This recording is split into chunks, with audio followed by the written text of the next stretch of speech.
E aí, galera do YouTube, eu sou o Joey do canal MangaTube.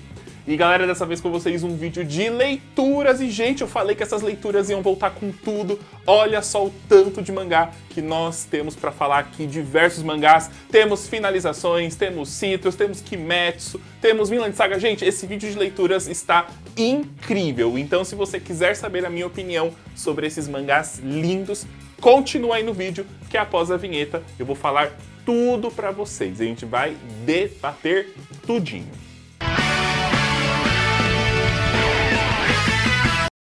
Se você curte esses vídeos de leituras, já deixa aí o seu like no vídeo, que o seu like ele ajuda a gente pra caramba. Ele ajuda também a divulgar o vídeo e mostrar as minhas leituras para mais pessoas. E se você ainda não for inscrito, já se inscreve e ativa o sininho de notificação para sempre que sair um vídeo novo, você ser avisado. E não se preocupe, meu jovem mancebo, se você não quiser tomar um spoiler de algum dos mangás que eu vou falar aqui, olha a descrição do vídeo, porque aí na descrição tem um minuto exato de que eu falo de cada um desses mangás, tá bom? Sem mais delongas, a gente já começa esse vídeo com Citrus Volume 8. E pra quem aí assiste só alguns vídeos do canal, não assiste todos, gente, o canal é tipo uma série. Por mais que a gente tenha assim, um vídeo de checklists, de compras, tal, os vídeos no final eles se conversam. É tipo como se fosse um universo Marvel aqui nos vídeos. Os vídeos eles se casam. Então, às vezes informações que eu falo em um vídeo de compras, em um vídeo de checklist, algo que eu falo aqui nos vídeos de leituras ou em algum outro vídeo se conecta. Então você que assiste todos, ou seja, eu já sei o que o Joey tá falando. Então essa aqui é pra você que acompanha tudo. Está sabendo que eu estou amando Citrus, né? Aí você pode voltar alguns vídeos e falar, nossa, mano, o Joey comprou um monte de Citrus lá aquela vez, falou que não ia priorizar a leitura. Pois eu queria ter o poder de voltar no tempo e dar um tapa na minha cara naquela época, cuspir em mim, não cuspir no Tokyo Ghoul, né? Cuspir em mim e falar, você é um idiota, porque você vai deixar esse mangá pro final e você vai se arrepender amargamente, porque Citrus é muito bom. Gente, depois daquele volume 3, o que é aquilo que virou aquela história, mano? Eu devorei e comprei já esse volume 8, li tudinho e estou amando. Esses mangás de relacionamento, gente, pelo amor de Deus, eles estão agora me conquistando. Eu acho que eu estou virando o Joey do shoujo, do yuri, do girls love, do boys love, de tudo. Tô amando esse tipo de mangá.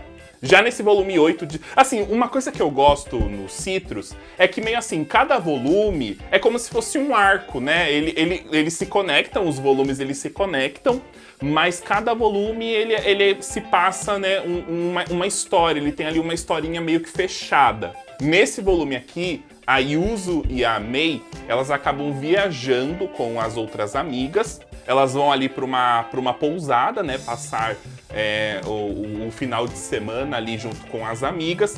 Elas queriam ficar sozinhas, né, só as duas, mas ali é um jeito delas também confraternizarem com as outras amigas. E ali, como elas estão progredindo mais no relacionamento delas, a Yuzu, né, tá tentando ser um pouco mais atrevida agora, não depender tanto da Mei, né, pra não depender tanto das atitudes da Mei. Tanto que é engraçado que ali no começo do volume, a Yuzu, ela acaba dando um chupão na Mei, que ficou ali a marca, e a Mei fala, olha, eu vou retribuir, aí a Mei dá uma mordida nela aqui, né, isso aqui fala um saboneteira, eu conheço essa parte do corpo aqui como saboneteira. Aí mordeu bem a saboneteira dela, e ficou a marca dos dentes, que ela ficava escondendo, né, pra ninguém ver, porque elas ainda não assumiram o namoro para todo mundo, somente pouquíssimas pessoas que sabem disso. E aí a Yuzu, né, tentando ser um pouco mais atrevida, ela falou assim pra Mei, que ali elas não podiam, né, ficar como namoradas pra não dar na trela para as outras pessoas não perceberem, né, as amigas. Só que a Yuzu queria dar todo dia, falou que ia dar um beijo na Mei. A Mei, ela tá meio assim, acho que ela viu ali a marquinha que ficou e ela ficou meio assim, eu tenho que ser menos, né? Mas ela, no fundo, ela quer. Aí a Yuzu tá tentando todo dia, né, dar pelo menos elas darem um jeito ali de se encontrarem e elas darem um beijo. Elas iam elas queriam passar uma noite sozinhas, porque elas acabaram... Tem lá a outra amiga delas que tá meio que já sabe, né, e tá meio que mexendo os pauzinhos para que elas consigam ficar juntas. A noite que elas iam ficar juntas lá no quarto, só elas duas, aí as outras amigas inventam de fazer festa do pijama. E a Yuzu, né, pra não... também não dar muito na cara, pra também não magoar as amigas, ela aceita, e nisso acaba indo por ladeira abaixo a noite que ela estava preparando para passar junto com a Mei. Só que aí, olha só, também, as amigas estão lá divertindo, fazendo a festinha, e aí todas dormem. Dormem ali no quarto que era da Yuzu e da Mei. Aí a Yuzu e a Mei, o que elas fazem? Para elas conseguirem dormir, elas vão para um outro quarto sozinha. E aí, nesse quarto, elas começam a se beijar, a ficar um pouco mais quente. Então a Yuzu, que ela já tava querendo ter um pouco mais de iniciativa, ela já começa a pegar mais no corpo da Mei. Só que aí o que acontece, gente? Bem no final do volume, que eu, pelo amor de Deus, preciso ler esse volume 9 logo, New Pop. Já lança, que vai lançar o 9 e o 10, eu já vou também ler tudo de uma vez. Aí tinha umas amigas que elas estavam meio que... Não é que tava desconfiada, mas elas sabem de alguma coisa e elas querem investigar. E elas meio que estão indo pra esse quarto onde tá lá a Yuzu e a Mei se pegando forte. E aí, gente, não sabemos o que vai acontecer, ó. Porque, ó, termina o volume a gente na mesma dúvida aqui que as meninas. O que tá acontecendo? Tipo, é a pergunta que a gente faz, né? O que tá acontecendo? Só vamos saber no próximo volume. Gente, super recomendo Citrus também. É aquilo, no começo a obra não me agradou, mas depois que a obra engrena, depois que você entende o que de fato a história quer passar, depois que você consegue se apegar aos personagens, já era. E vira uma leitura muito gostosa de ler. Para esse volume aqui de Citrus, o volume 8, eu vou dar a nota 9 de 10. Vale mega a pena. Tô amando de verdade. E amando de verdade também, estou amando da Time I Gotta Reincarnated Asas Slime volume 5. Esse título já vai o vídeo todo. Gente, também um volume incrível de bom. Gostei, porque aqui a gente teve lá, eles estavam lutando contra o Orc lá, o Rei Orc. E aí esse Rei Orc, ele come, né, porque ele tem aquela habilidade dele, o faminto, que ele come e consegue adquirir a habilidade da pessoa que ele comeu. E aí ele comeu aquele Gel Mood lá, que era aquele maguinho que ficava aparecendo ali, que faz parte daquela organização do mal. Ele comeu esse mago e aí ele virou um Desastre Orc. Esse Desastre Orc, ele tem essa habilidade faminto, em que isso, quando ele come alguma coisa, ou quando ele come até mesmo a própria parte do corpo, a regeneração dele fica bem mais acelerado. Porém, não foi o suficiente para deter o nosso querido Rimuru, que conseguiu ali com a sua habilidade, né, de devorar, ele conseguiu devorar esse Desastre Orc. E aí meio que ele viu um pouco do passado desse Rei Orc, que o Orc ele lutava, né, para ajudar os Orcs que estavam passando fome e tudo mais. Nisso, depois que eles conseguem derrotar o Desastre Orc, a Dríade aparece e fala que ela quer fazer uma reunião com os representantes das espécies ali daquela floresta. E que o Rimuru, ele ia ser o porta-voz, né? Ele ia ser o presidente ali daquela reunião. Nessa reunião que eles fazem, onde tem ali os Homens Lagarto, onde tem os Orcs, tem ali também os Kidins, né? E os Goblins e o próprio Rimuru, junto com a Dríade, o Rimuru dá uma ideia deles formarem uma aliança da floresta, para que cada um ajudasse o outro, em vez deles ficarem em guerra contra eles, né? E aí ele dá a sugestão de que, como os Orcs estão passando fome, não têm onde morar, de que eles trabalhassem em troca de comida e em troca de um lugar para eles morarem, um lugar para eles chamarem de casa. E aí todo mundo topa ali e ali se torna a aliança da floresta, né? O Rimuru, ele consegue unir ali as criaturas e elas vão se ajudando. Nos Homens Lagartos, o filho lá do Rei Lagarto, ele acaba sendo expulso do reino, né, pela traição que ele fez no volume anterior, só que o pai dele entrega lá aquele tridente redemoinho para ele e alguns Homens Lagartos, né, aqueles que faziam parte do grupinho dele, resolveram ir junto com ele. Então, vai ser um personagem que a gente ainda vai ver ao longo da história. O Rimuru, ele nomeou todos os Orcs, eram mais de 150 mil Orcs, ele nomeou cada um, só que ele foi meio preguiçoso, porque ele foi dando tipo um nome, e aí ele chamava assim, você é o amarelo 64, você é o amarelo 65, você é o amarelo 66, e aí ele só ia trocando às vezes. E, gente, muito legal que ao final do volume, a gente vê uma evolução. Tipo, o Rimuru, olha só o tanto de coisa que ele conseguiu fazer já pela floresta. Ali antes era uma floresta só com criaturas, não eram inconscientes, né? Eram criaturas irracionais. E aí ele chegou, nomeou essas criaturas por conta de serem nomeadas, né? Subiram de classe, se elevaram, evoluíram. Começou criando ali umas casinhas, depois se tornou um pequeno vilarejo. Hoje, né, a história avançou um pouquinho no tempo e a gente já tem uma cidade. Então, graças a ele conseguiu unir todas as criaturas ali da floresta e eles ali se tornaram já uma cidade. Então tem pessoas trabalhando, enfim, tá realmente algo que existia no mundo dos humanos, né? Ele, como um humano, conseguiu trazer isso para esse universo. A gente teve também aqui alguma coisa dos vilões, mas não teve nada demais, só mostrou que eles estão atentos a tudo ali que está acontecendo, mas eles ainda não deram um passo assim. A gente teve um foco mais nessa questão do fim da guerra contra os orcs e na união ali de todo aquele povo da floresta. Eu tô com o volume 6 lá para ler, muito provável que eu leia ainda essa semana, porque é uma história que eu tô curtindo bastante. E aí, assim que eu ler, vai ter aqui eu trago a minha sugestão para vocês. Mas ainda digo, o mangá continua me impressionando. É um mangá que eu não dava nada de verdade, gente. Uma pelo preconceito com um título enorme. Outra porque é Isekai. E outra porque eu achei, falei, ai gente, vai ser muito mais do mesmo. Mas a história, ela tá conseguindo sim me impressionar e já me adiantaram que vocês amam fazer isso, de que a história só melhora. Então, vamos continuar vendo. Para esse volume aqui, eu vou dar a nota também 9 de 10. O que nos leva a Vinland Saga. Vinland Saga, volume 24. Também um volume de Vinland que, assim, não vou dizer que ele não aconteceu muita coisa, mas é que os volumes de Vinland, eles estão um pouco mais parados agora, comparado ao que a história é, só que é um parado que não é chato. E isso que é o mais importante nas obras, é quando você mantém o seu entretenimento, e eu acho que isso é o mais importante. Nesse volume aqui, o Thorfinn, ele então falou ali com as pessoas do vilarejo, né, onde ele mora, ali da ilha, né, onde ele mora, de que ele está fazendo uma jornada para encontrar Vinland, que é um país que ele quer criar, né, um país sem guerras. E ele falou ali os propósitos dele e tudo mais, que não eram, se as pessoas quisessem acompanhá-lo nessa jornada, não era para levar nenhum tipo de arma. Então você não podia levar, por exemplo, uma espada. Só podia levar, assim, coisas que eles precisassem para sobrevivência. Tipo machado, facão e tudo mais. Mas armas de guerra estava proibido, né? Espada, lança, enfim, estava tudo proibido.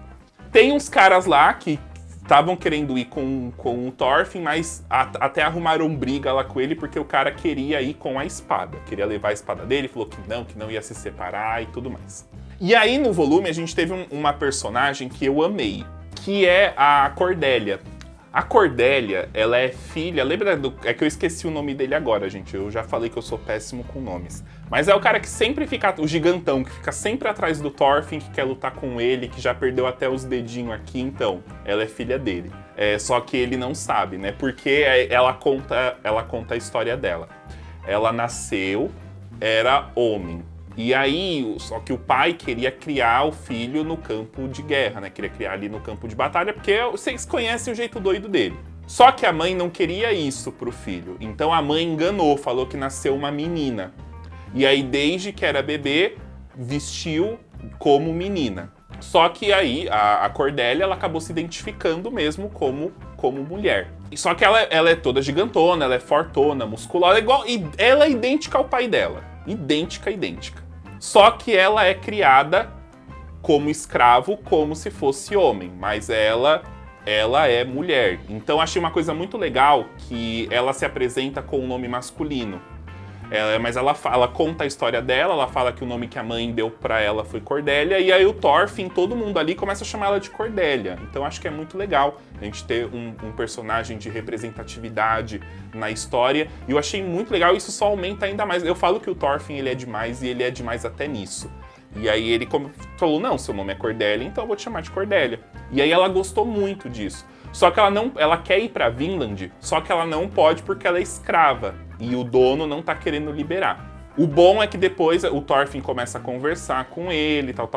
O Thorfinn joga ali as persuasões dele e ele libera a Cordélia pra ir junto. E tem uma cena muito legal, porque a Cordélia, o dono dela tratava ela como homem.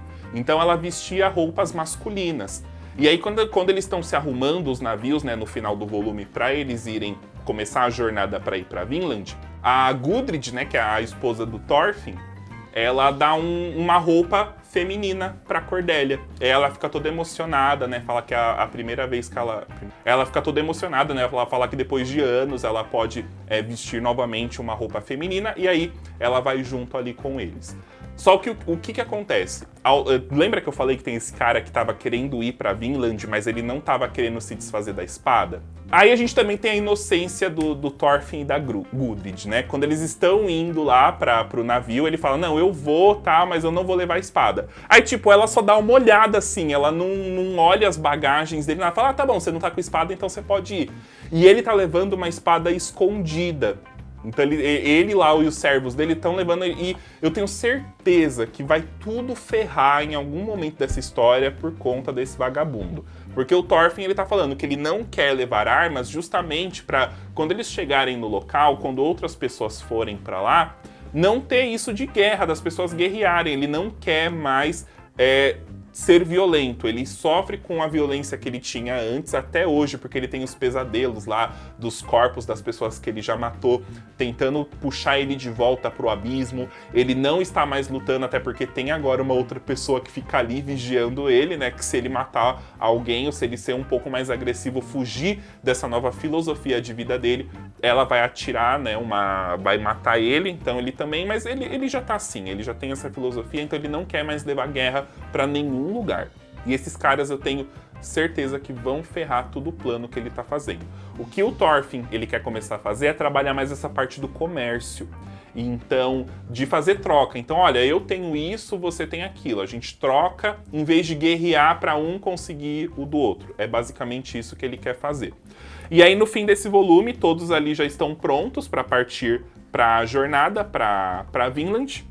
E no próximo, a gente vai ver, bem muito provável, né, o início dessa jornada, eles ali em alto mar. Vinland Saga demora um pouco para sair, então até sair o volume 25, acredito que vai demorar um pouco, né? O autor ele demora um pouco mais de lançar capítulos, mas vamos lá, a gente tá de novo ainda uma história incrível. Aproveita a chance do relançamento aí da Panini, da edição Big, e pega, porque você não vai se arrepender. A história é incrível demais. Para esse volume aqui de Vinland Saga, eu dou a nota 8.5 de 10. E aí nós vamos, gente, para Kimetsu Demon Slayer, volume 14. Foi também um volume muito bom. Pegando o gancho ali do volume 13, continuou sendo um volume bem frenético, com bastante batalha. Aqui a gente teve a finalização da batalha do Tokito, que é o Hashira da Névoa, contra aquele outro Oni, né, mais poderoso ali do grupo do Muzan, que é o Oni dos Vasos. Ele conseguiu, e o melhor, ele evoluiu como personagem, porque ele era uma pessoa que não se importava com os outros, e aqui a gente descobre o porquê. É por conta de situações que aconteceram com ele quando ele era criança, né, então a mãe acabou morrendo de pneumonia, o pai foi buscar um remédio para a mãe, acabou também morrendo.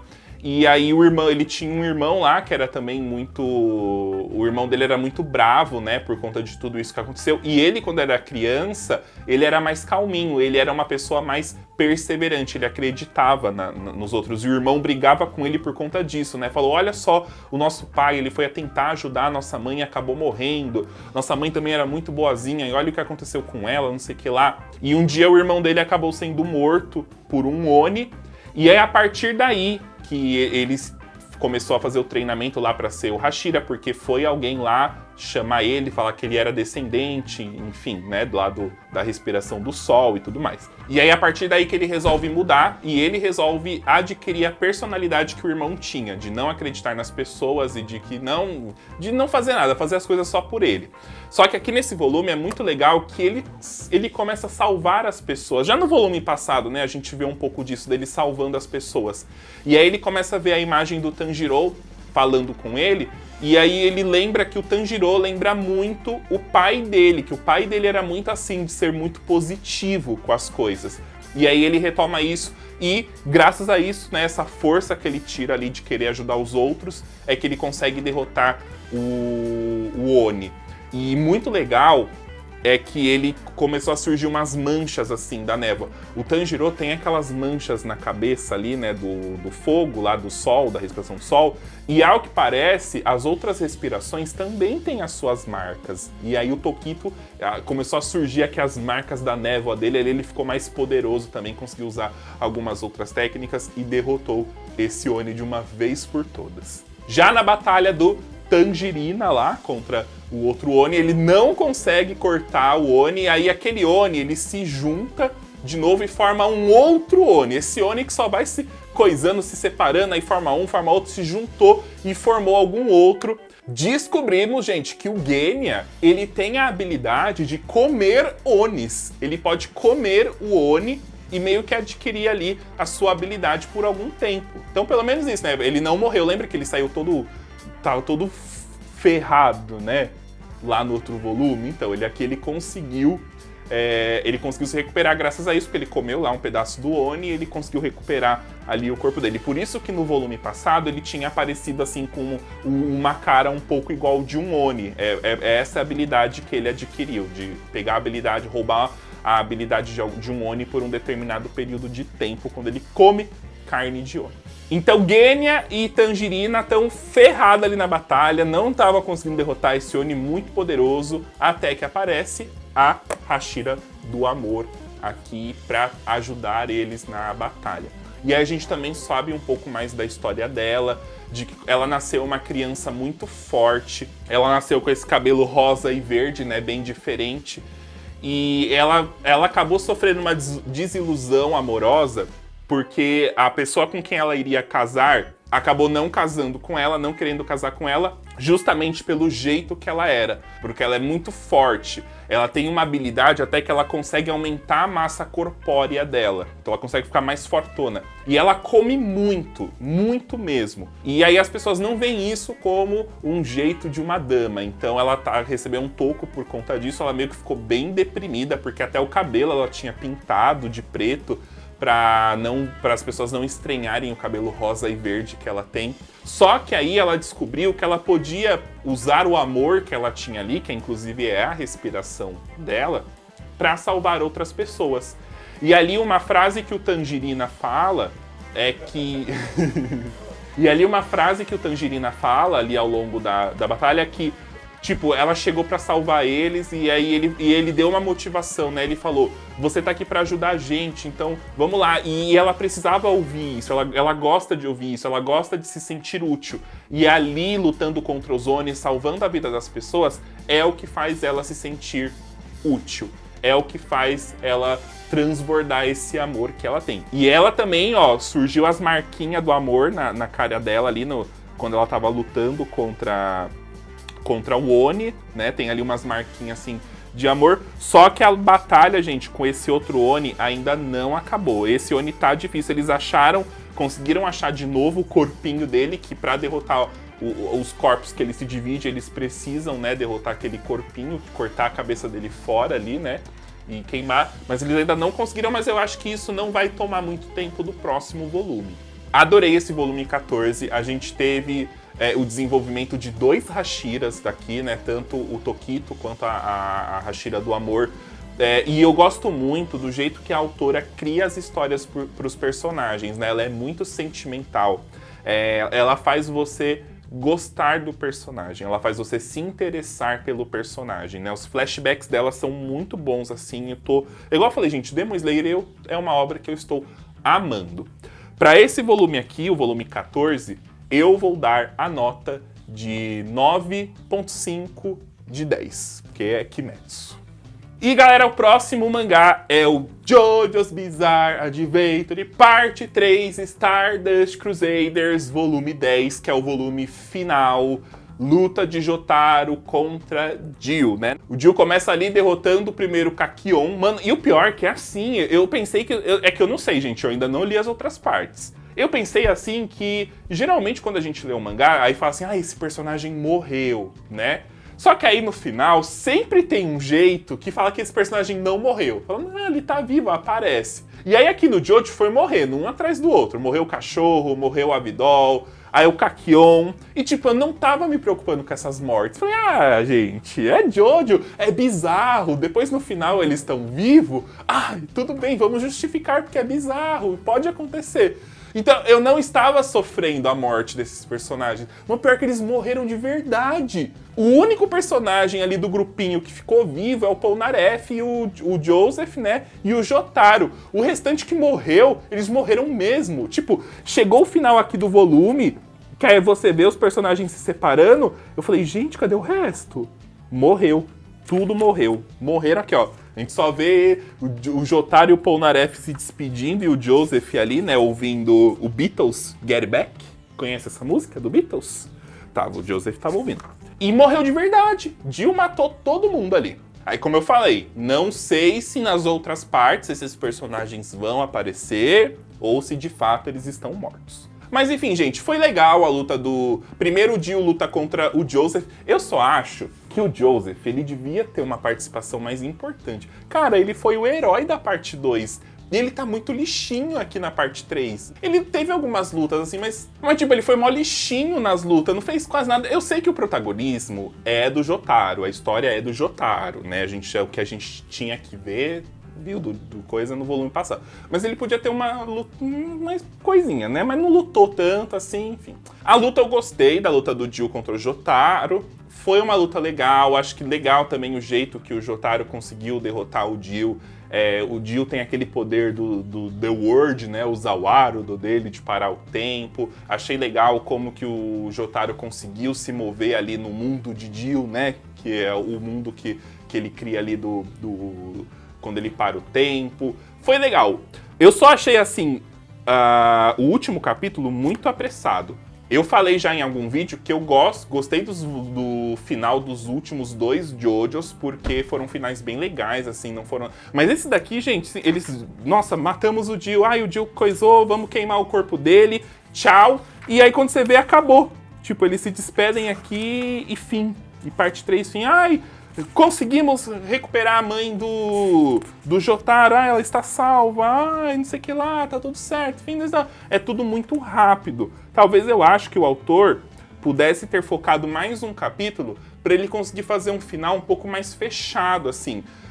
Já que esses personagens morreram e eles foram fundamentais em toda a jornada, eles podiam ter feito, sei lá, uma cerimônia ali de morte para eles, né? Enfim, mas faltou tudo isso e não teve nada.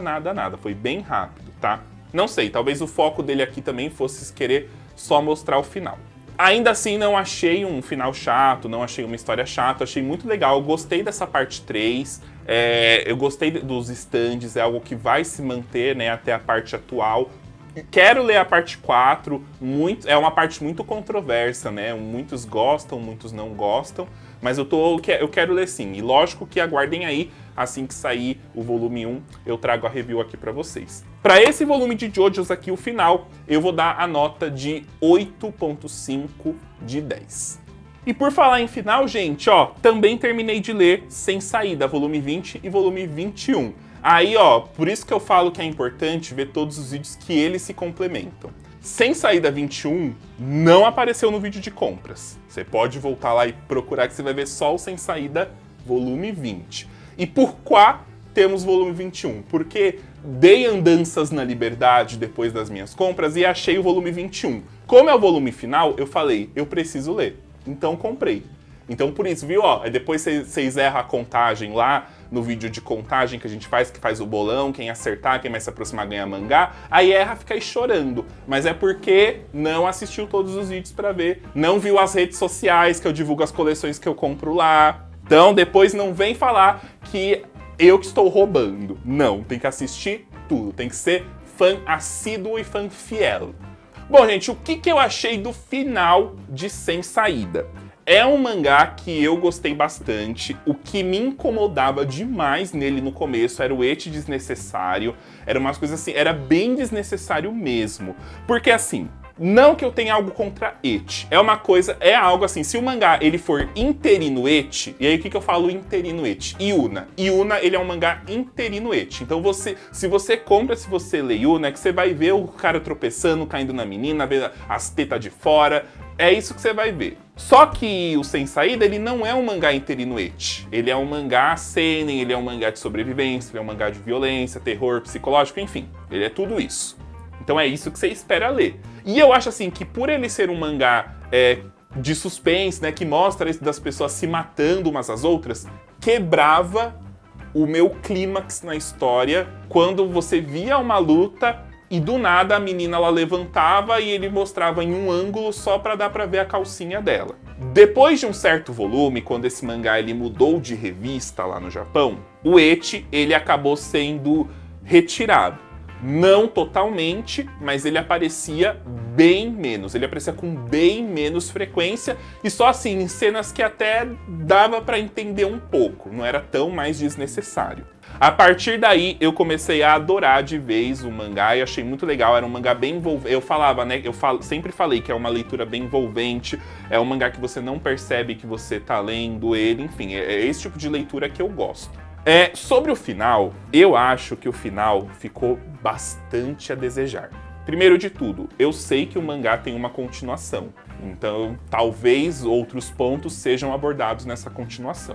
Mas eu não sei se a Panini vai trazer essa continuação pra cá. Então, baseado em um volume final, como se isso daqui fosse de fato a finalização da história, eu achei que ficou muita coisa faltando. Aonde que eles estão? Porque quando você começa a história, você vê que eles estão em um mundo que se parece muito com o nosso, parece que eles estão no nosso mundo, mas na verdade ao longo da história a gente descobre que aquilo ali é uma outra dimensão que foi feita por um gestor. Esse gestor, ele pega pessoas do mundo real que tem algum tipo de problema e joga nesse mundo para que elas sobrevivam. O intuito desse jogo de sobrevivência é uma daquelas pessoas ser escolhida para ser o deus daquele mundo. Nesse mundo, nós temos uma pessoa que é o administrador. O administrador está online. Pode badernar, porque o administrador, ele coordena a baderna mesmo. Ele controla os mascarados, ele controla as ações dos anjos da guarda para que eles matem as pessoas que estão ali no esquema de sobrevivência. Nesse final, a gente descobre sobre o administrador, que ele foi trago pelo gestor. Ele é uma pessoa ali que foi tirada a cabeça dele para se aproveitar de fato do cérebro dele.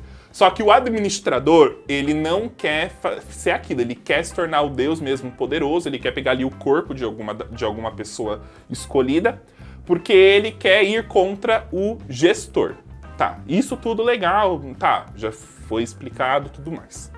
Só que no final, a gente tem uma luta da Yuki contra o administrador, que acabou pegando o corpo ali do Yoshida.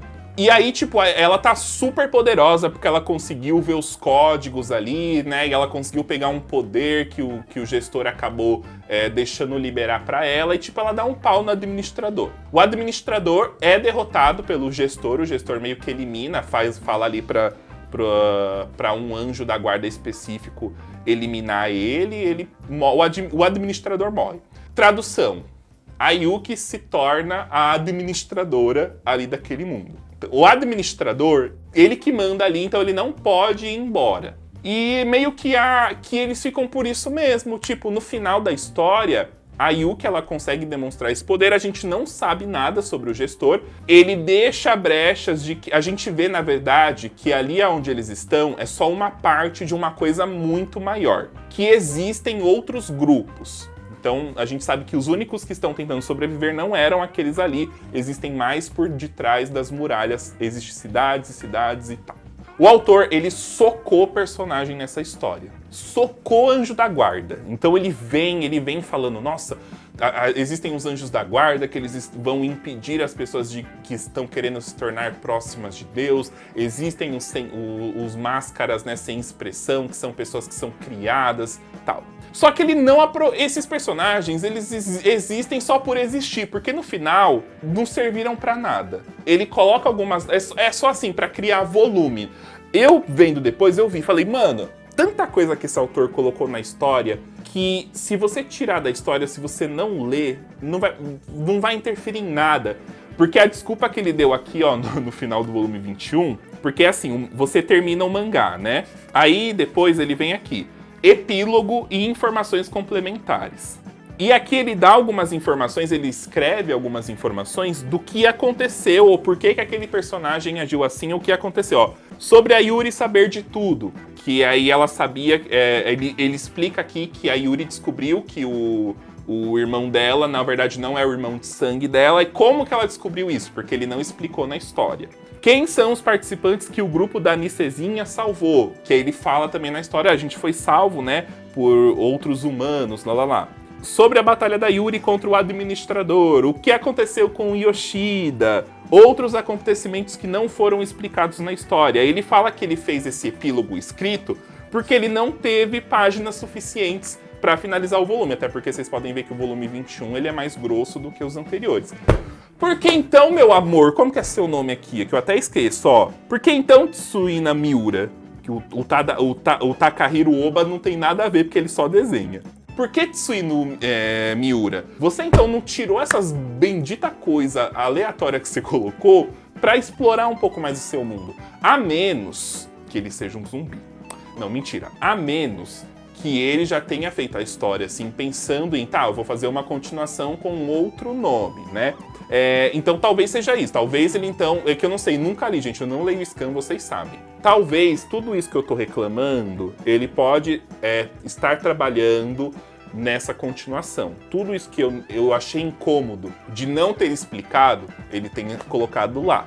Porque realmente é um final sem fim. É um final que você lê e fala, mas eles não vão voltar pro mundo deles, mas tá, a Yuki ela precisa ficar, porque ela se tornou a administradora. Mas os outros, eles vão ficar porque eles estão vivendo naquele mundo, não dá pra eles ir embora, não sei, a história não... Ficou faltando muita coisa, eles estão muito conformados. Para pessoas que queriam resolver tudo, para que elas pudessem ir embora, os personagens no final, eles estão muito conformados, ó. Eles chegam aqui, tipo, ai, tô ansioso pra comer o lanche lá que o atirador falou que ia pegar. Ai, não sei o que lá.